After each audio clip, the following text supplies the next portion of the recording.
What is up, everybody? Solomon here. We have a pretty interesting video today, and I wanted to get into some issues with Binance. It looks like Forbes has definitely published quite the slandersome article, but you take it for what you want to take it as, but we will go over it.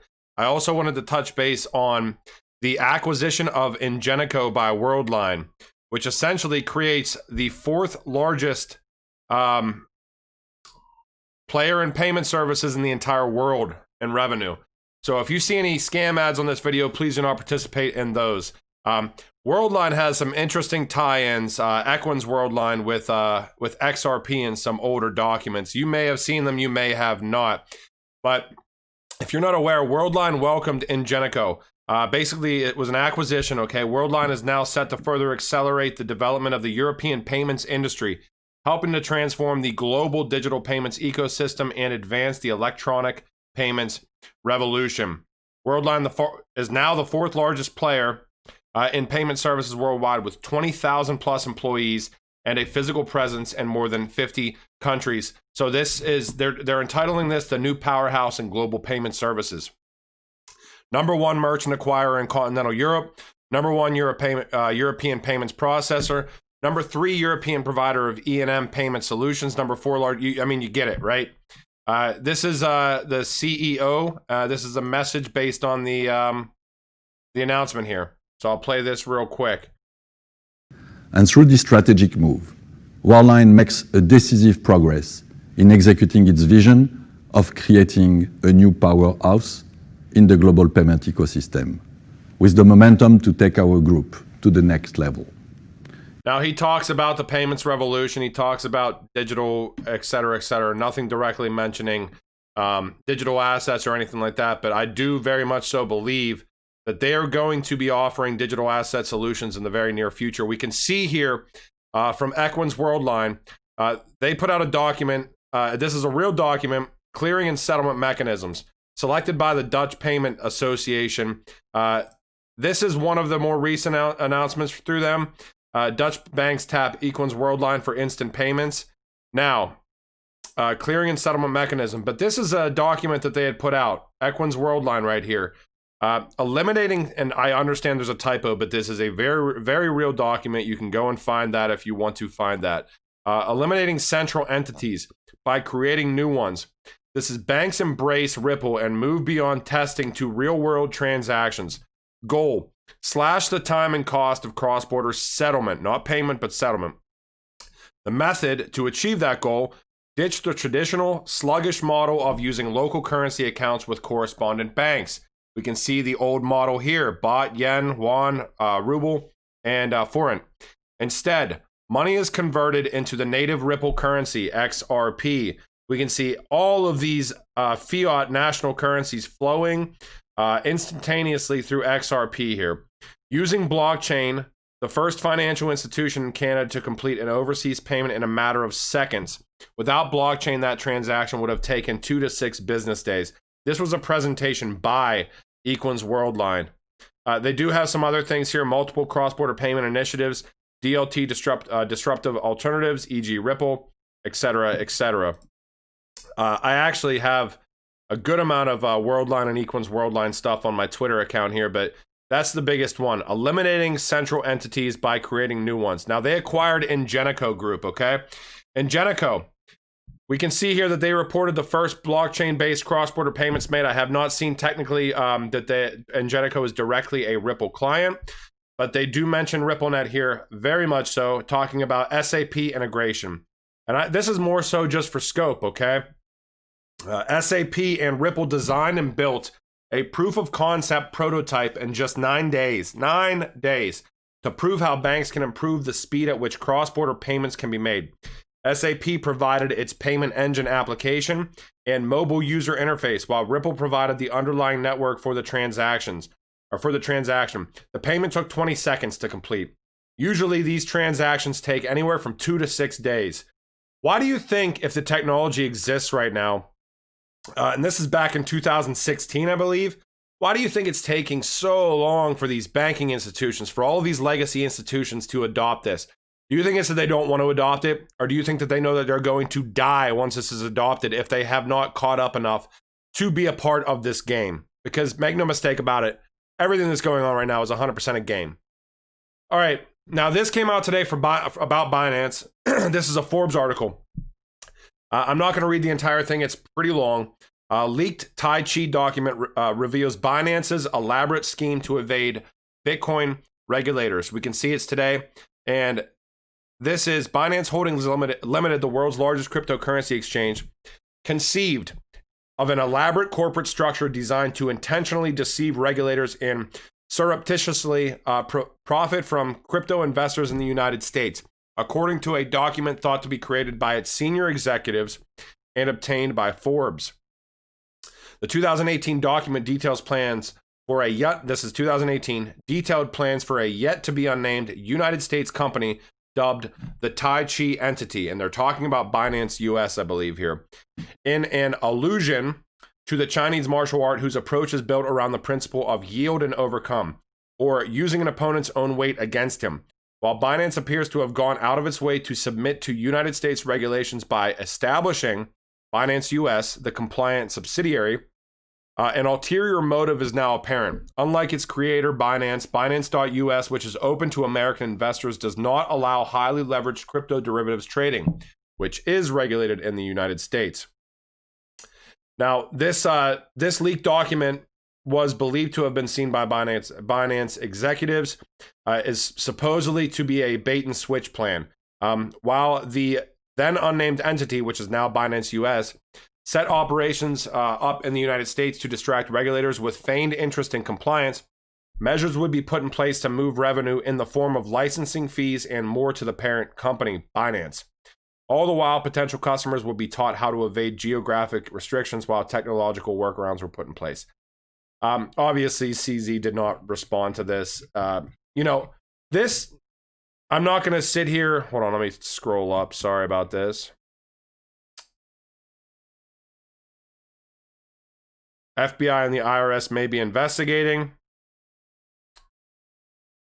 Now, the one thing I want to say about this, okay, and like I said, I'm not going to read the entire thing. I'm not going to sit here and speculate as to a document that I've never seen, number one, because that's always dangerous to do in this space.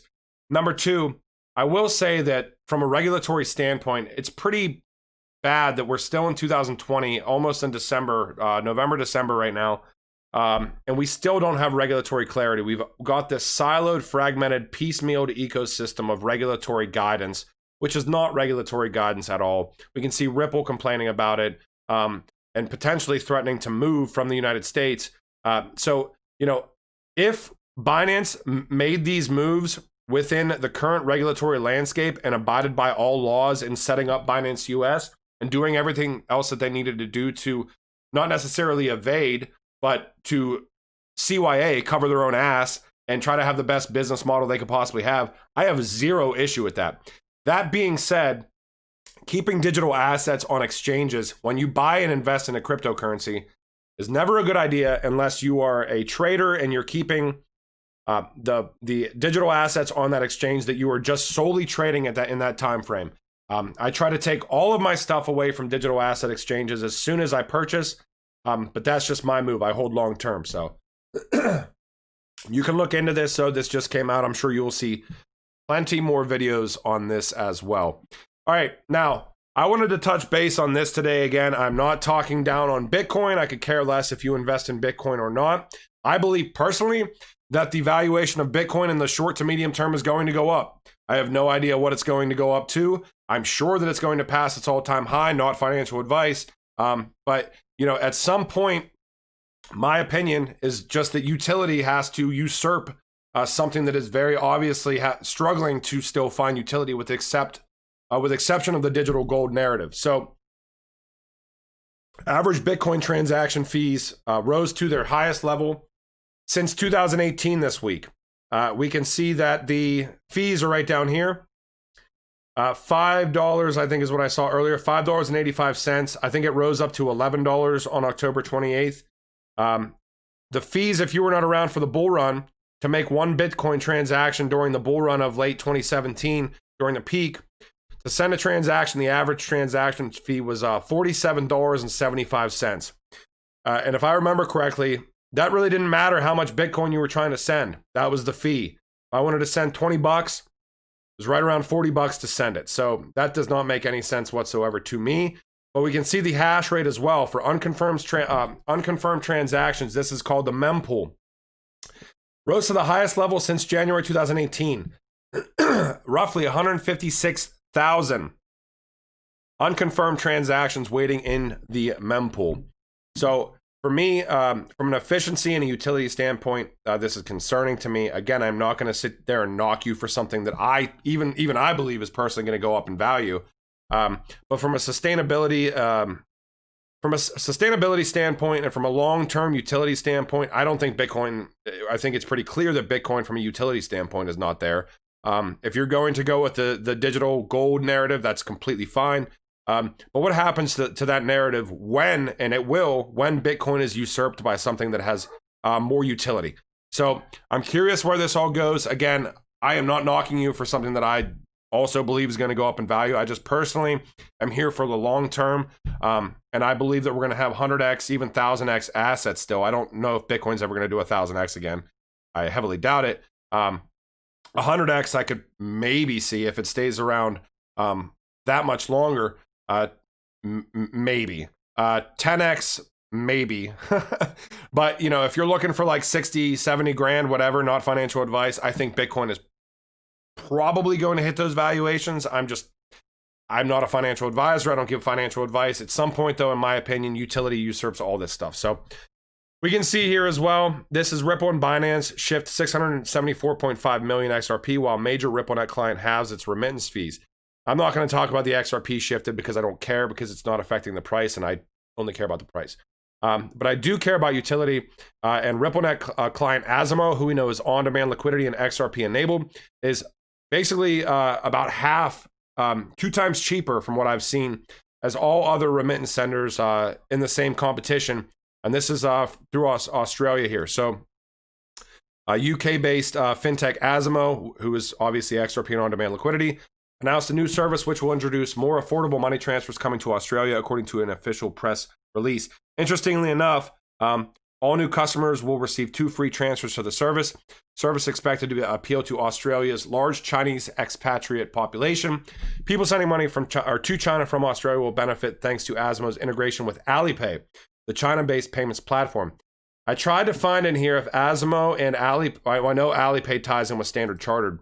And Standard Chartered's access platform ties in with RippleNet as well. And we know Asimo's on-demand liquidity. Just trying to connect some of these things together. Could not directly find Asimo with Standard Chartered. I do know that Asimo utilizes Standard Chartered to an extent. I don't know how deep that partnership is. I have to do a little bit more digging on that. So pay attention to Asimo, obviously making moves here. We can see their on-demand liquidity announcement, XRP enabled. This is very interesting to me as well. SK Telecom launches blockchain wallet. If some of you, I know that my videos have been getting the crappiest views ever lately, and I could care less because I do the research and I'll present it anyways. Yesterday, I did a video on SK Holdings.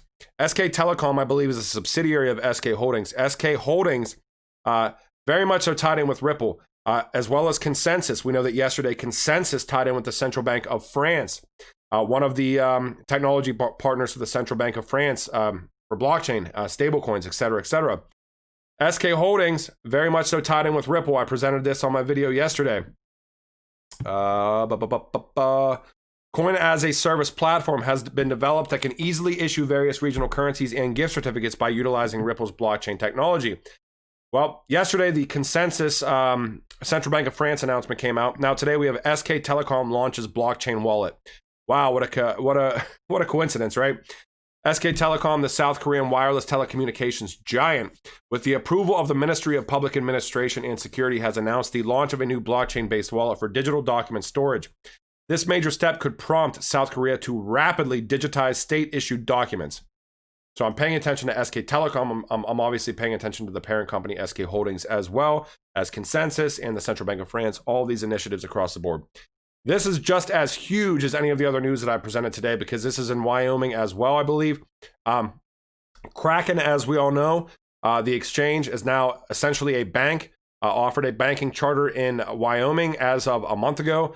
Avanti looks to be the second organization to unanimously win Bitcoin banking charter. Avanti Bank and Trust is now the name. Founder CEO Caitlin Long, that name's familiar, was all alone in her Wyoming office today as she tuned into a Zoom chat where her fate and the fate of a new kind of bank that can handle both dollars and Bitcoin, and make no mistake about it, this isn't just about Bitcoin, was decided by the Wyoming Division of Banking. So another banking charter for a digital asset organization / exchange, etc. Now we've got here Deepak Chopra, and this is a Hashgraph here, considers buying Bitcoin, pursues Love in Action token amid COVID-19. Now I've already went over this platform, this Love in Action token, and the that's going to be built on Hashgraph through Deepak Chopra. I'm sure many of you have heard of his name.